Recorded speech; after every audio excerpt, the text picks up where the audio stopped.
Right. And then we've got the unbreakable formation. So even if they kill one of our guys, you know, we're still going to be able to get through. Okay, fantastic. And then now we can bounce something else if we have to, but let's see. Do we want to bounce something? No, let's just go to the attack step. So if they kill the Harbin here, it does screw us over, but this is all flyers here. Flippin' hell, what are they going to do for 3 mana fog? There is a fog in the format. Hello, welcome to a brand new episode. Today we're looking at Harbin, Vanguard, Aviator, and this is a soldier's tribal deck, which I think is quite interesting because you can kind of turn it into a pseudo-control build given that you're in the white-blue colours. 2 mana, 3/2 flying is already pretty awesome. Whenever you attack with 5 or more soldiers, creatures you control get +1/+1 and fly until end of turn. So you want to spam out as many soldiers as you can as quickly as possible to go over the top and wipe your opponent out. So you want to probably want things that create X soldiers, just like Finale of Glory, which can create X soldiers here, really powerful.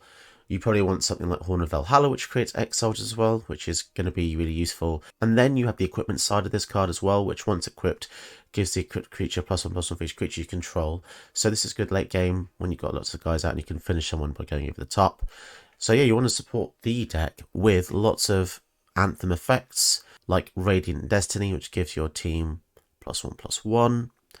Unbreakable Formation can do this as well, but also acts as a vigilant spell and gives them all indestructible.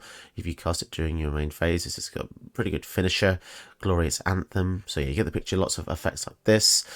And then I've also gone for like a control element. So I've got a few cards like Dovin, just to make it annoying for your opponent to cast spells during your turn, so they shouldn't be slowing you down as much as they'd like to. Linvala can give your whole team indestructible as well, so it's pretty good to think about ways to give your entire team indestructible, not just 1 or 2, because if you're going into this game thinking your guys are going to survive, then you definitely have another thing coming.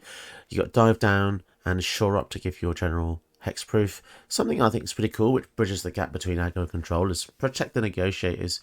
Actually kicks.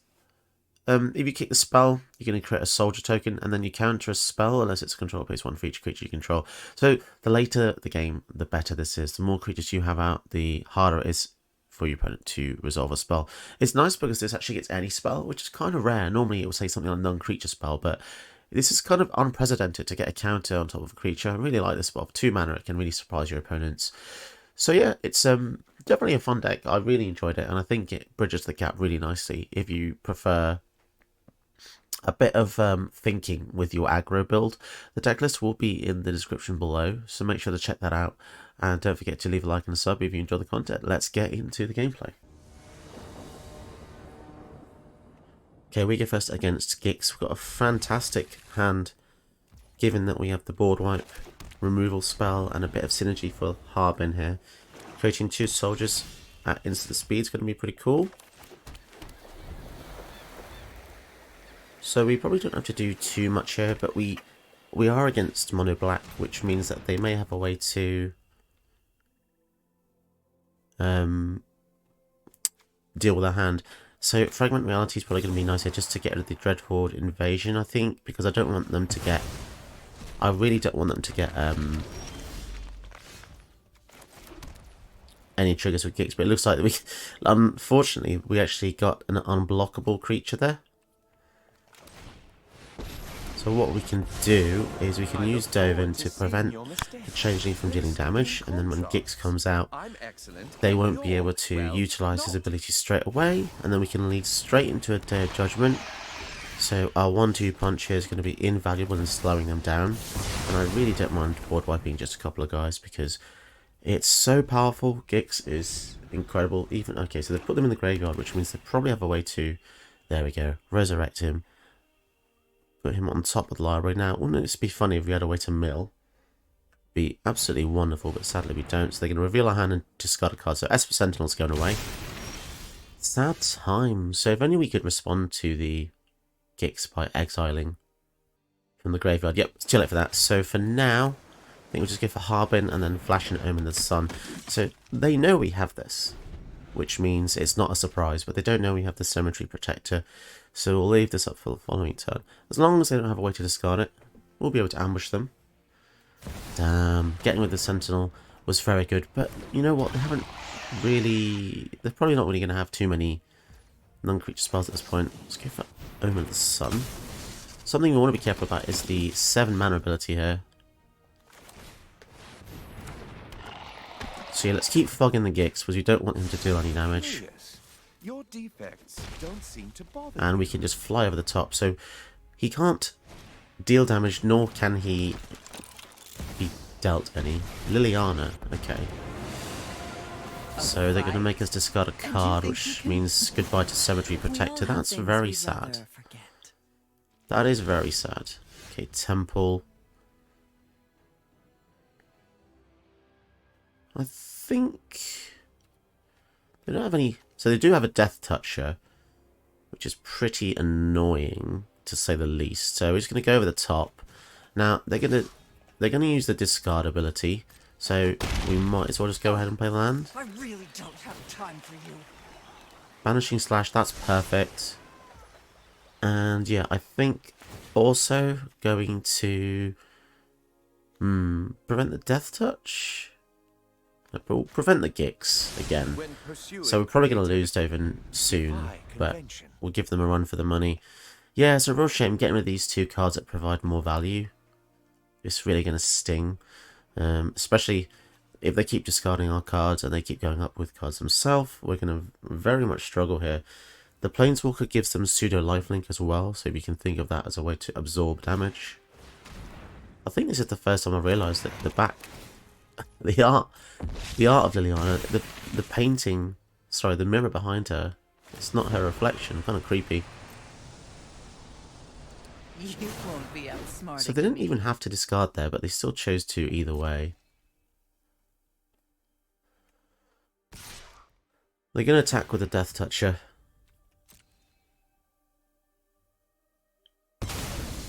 Okay, we'll create an artifact ramp. And then we can just try and block the Ashnard here. So we really need some kind of good spell. A removal spell would be absolutely perfect here. Oh yeah, of course we have the banish. Yes, we've got those 2, haven't we? Yeah, I forgot we scried those, so that's good. So this is going to be great because we're going to get another blocker. And also we're going to get the Banishing Slash. But, of course, that's as long as they don't have a way to... Okay, that's fine, yeah, because we want to kill the Liliana anyway, so we don't draw the Slash. Which means we have nothing in our hand. Let's stop the Gix from dealing damage as well. I mean, Dovin is doing a really fantastic job here. Slowing them down. They're going to draw a couple of cards. Right, let's see what we can get here with... They don't have any Death Touch, so it's good to swing with the 5/5. We want to apply pressure. This is Vigilance after all. And yeah, I don't think they were going to double block there. Tithe Taker, wonderful. I think they're really going to struggle dealing with here. So even a board wipe would be...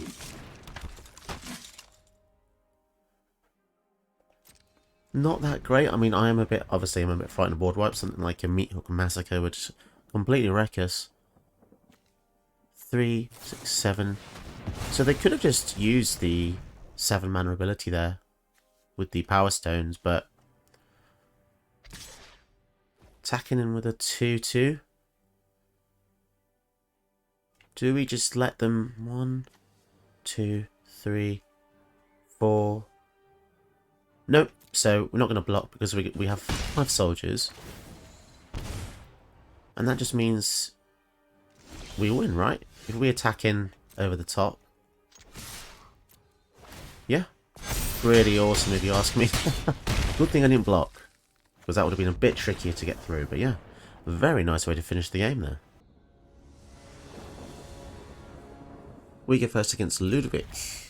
Nice. Really cool starting hand. I do like this. All we need now is a blue source, and we are good. The Ocean Tactician is nice to give our soldiers +1/+1. Not the best card, but overall, not too bad. We've got a few other anthems as well.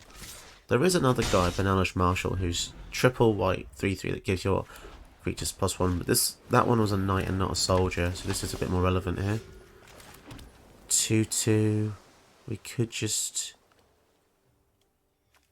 exile this, I think. Yeah, I want to exile this because If they have the Ajani's Pride Mate, then that's going to get bigger. This is also another great attack because we can go for the Ocean Tactician. And I don't go for the Mentor because nothing else we had in hand or commander was a 2 power or less. Okay, Battery Cat. Okay. I think we go for the Ocean Tactician first though. We want to just maximise our... So 1-4. It's safe to just straight up attack here. We're going to get a soldier. Yeah, making it a 2-2 seems pretty awesome. Duplicates himself. So if they have a board wipe, then it's very bad news. But we have the Battery Cat to try and recover with a Mentor of the Meek, which actually has some good synergy there because Basri can make soldiers. Have we just won? 1, 2, 3, 4, 5. Okay, well if they don't have any interruption. Swords to Plowshares. That's a shame because that would have just been a straight up win. Okay. That's cool, that's cool. So we're still going to attack. And it's still going to be a hefty amount of damage. Blocking the 3 there.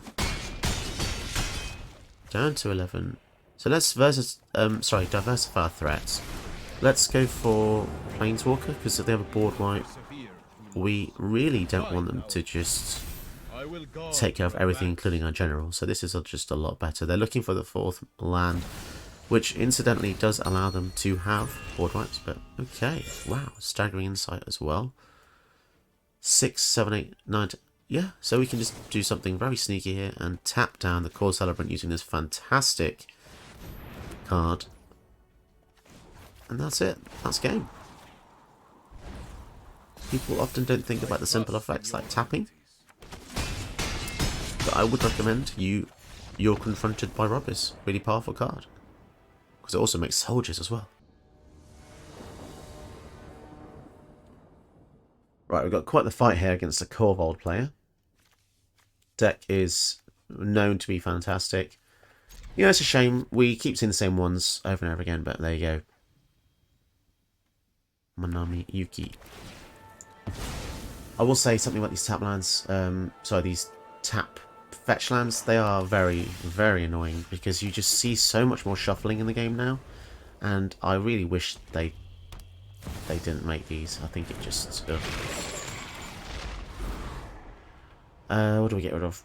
Go with the Omen. I think that's the least useful card in this matchup. But yeah, fetch land's bad. Slows the game down, makes too many decision points, and I still think dual land's better than this. Witch's Oven, so if they have the cat... Okay, no cat, thank goodness for that.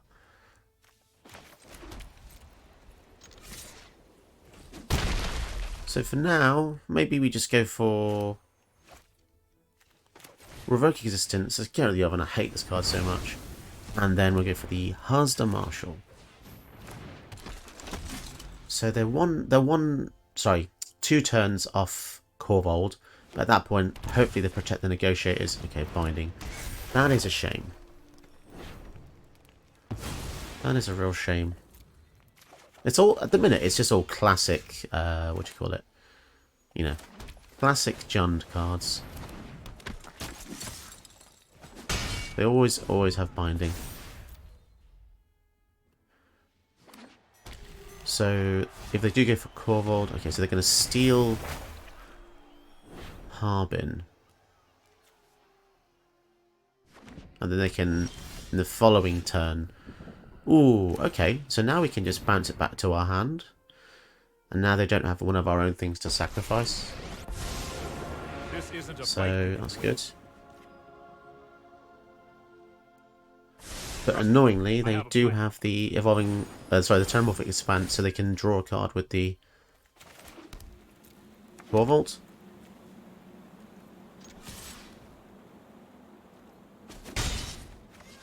Now, it's tempting. If they do go for Corvold, I think I will just Day of Judgment in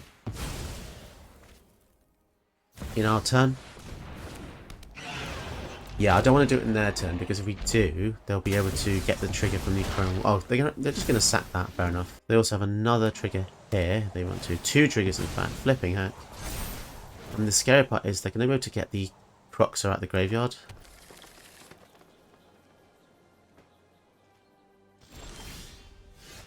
So... okay, so we know for a fact they're going to use Evolving Wilds anyway, don't we?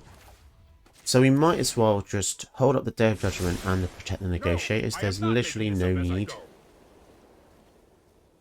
Although it has to attack because of the stage 3 of the Akron.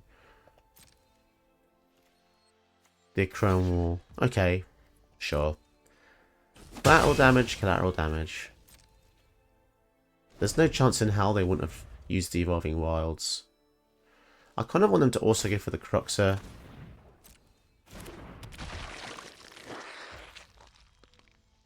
Okay, so they're going to do this. Yeah, so let's just Day of Judgment here. They didn't go for the Evolving Wilds, which is insanely strange. I think I would have gone for the Wilds there. So if they tap out for a spell, we can just Protect the Negotiators. Right, they're going for Croxer. Yeah, real shame that we can't actually kick this. Just got a card. Yeah, we'll get rid of the Protect that. That just kind of let us down there. Having this extra 2 mana is very sad.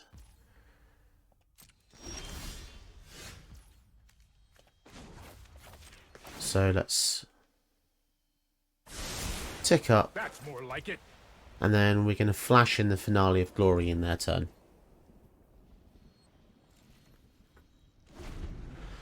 Which means we're going to get 4, 5, 6, 7. We're going to get 5 2/2s.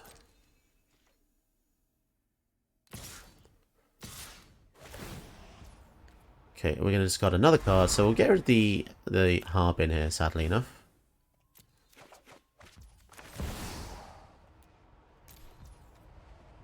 Okay. And then hopefully we can actually, you know, block the Croxer. Because I want to keep the Teferi up. So you basically made 10 power at instant speed. If X was 10 or more, that would have been insane.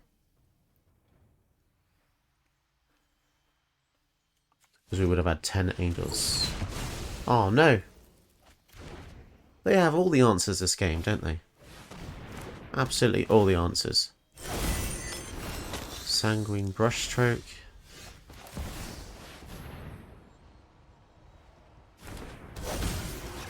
And we're going to want to swing in. These have all got Vigilance as well, which is pretty cool. And we don't want to play the land, because we're going to draw a card on end step. But also in their turn, their Crox is going to attack.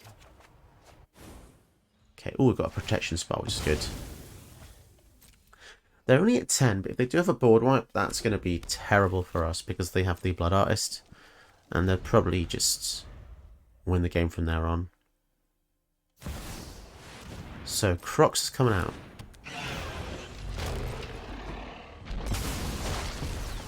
They're going to draw a card, they're going to drain us for 1.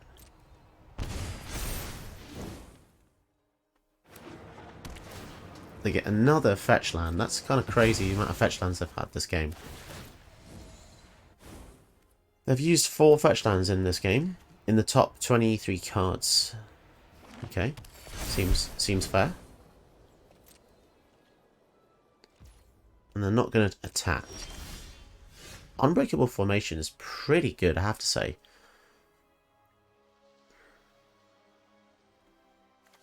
Play the land. So we can now make...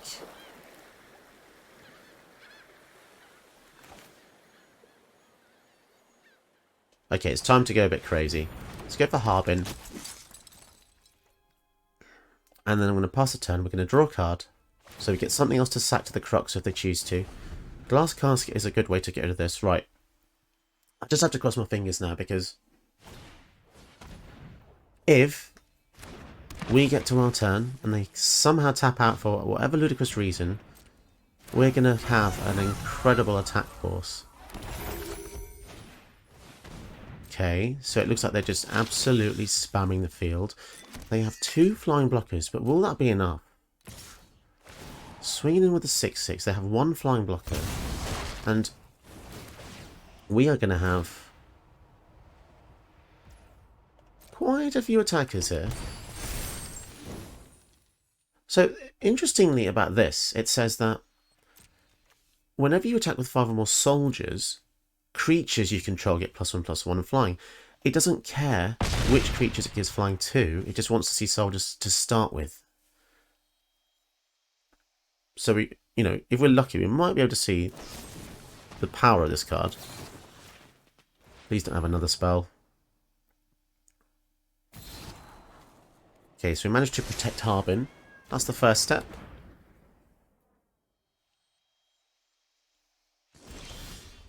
Fantastic. Okay, let's see what we can do. Second spell costs 1 less. So we've got 3, 4, 5, 6, 7. 4, 5, 6, 7, 8. So go for monk class. Which means the second spell will cost 1. So we can use this to get rid of the Gilded Goose.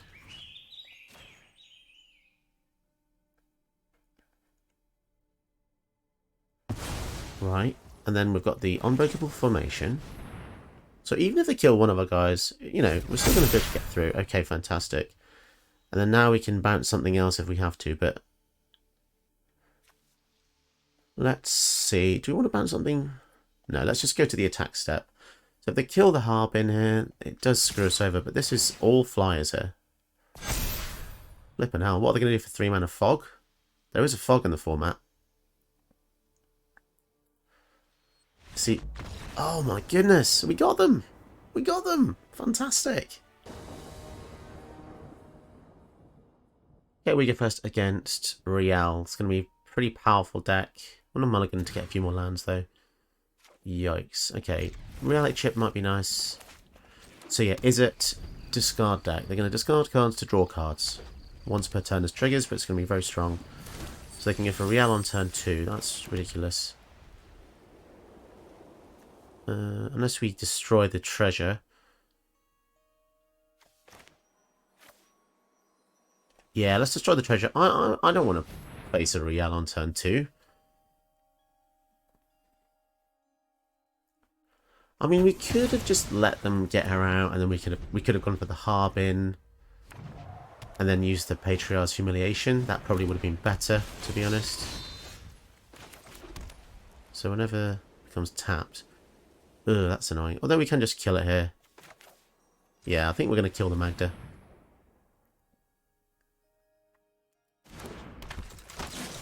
We don't want them to ramp. Trying our very best to stop them doing that. Because the faster they ramp, the more cards they're going to start drawing, and that's very annoying. As foretold. Okay, well we can try and stop that with a Lavinia, can't we? This is actually sick, because they now can't cast free spells. I'm not sure if they realise that. So, as foretold says, beginning of upkeep, put a counter.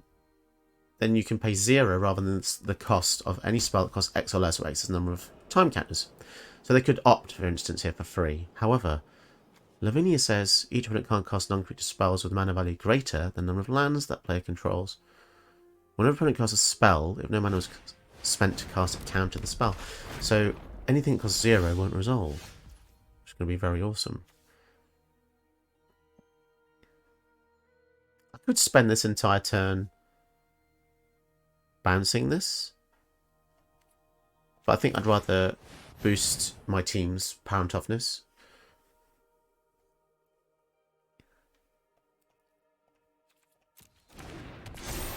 So if you hadn't guessed, Lavinia is very good against mono green ramp decks. So if someone has the Fading Hope. Okay, this is going to bounce. I just get countered. I did have a feeling that they didn't know how this worked because they didn't read Lavinia properly. This is the danger of... If this was a net deck, it might be good in a certain vacuum, but You gotta be careful. With my sister by my side, I'd Surely when I played stand Lavinia, this they read that. Christmas. Huh? I don't know. I mean, I know there's a lot of cards to read, but it's quite an important card to stop people ramping.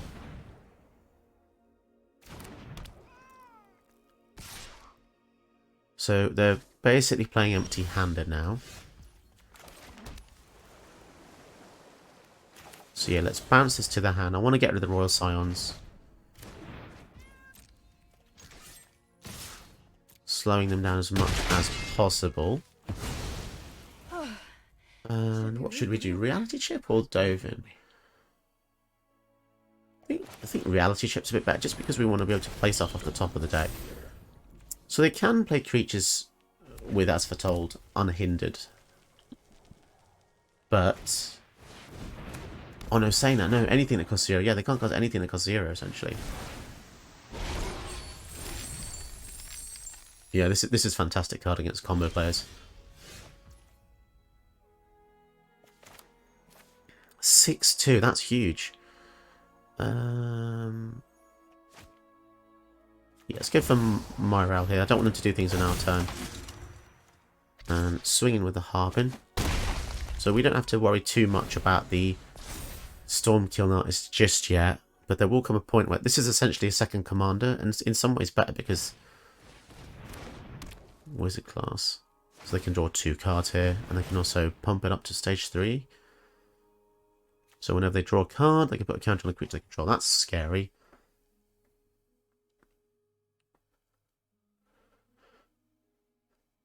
So yeah, we really do not want Lavinia to die.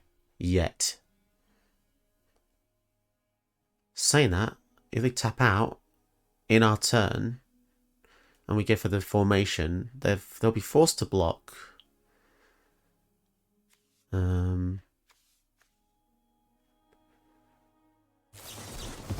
Sublime Epiphany, they're going to get a copy of the Stormkiln Artist. That's actually pretty gross. But does it really help the situation for them? Pyromancer. So I feel like they're a bit desperate now, but... okay, let's reconfigure this to Lavinia. So now we can play stuff off the top.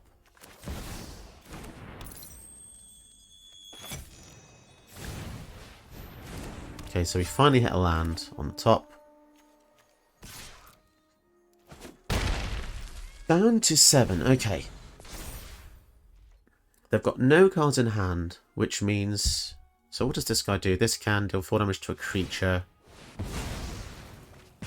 Guess that can kill Lavinia, fine. I mean, I think whatever we attached the reality chip to there was bound to die. Let's just hope this isn't a discard draw spell. Oh, it was. Fantastic. So they're going to draw 2 cards there. That's annoying. I think this wizard class changed the outcome of the game here.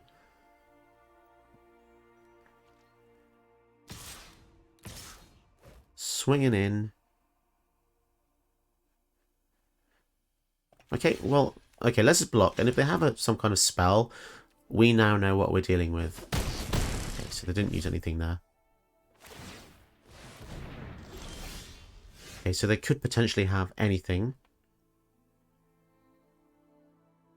So this gives +1/+1 for each creature you control.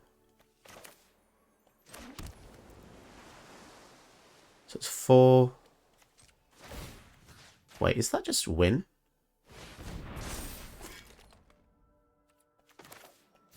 Do they have any spells to go with the As Foretold? No! Wow, okay, that felt like if we'd waited too long we would have probably lost that, but thank goodness for that horn.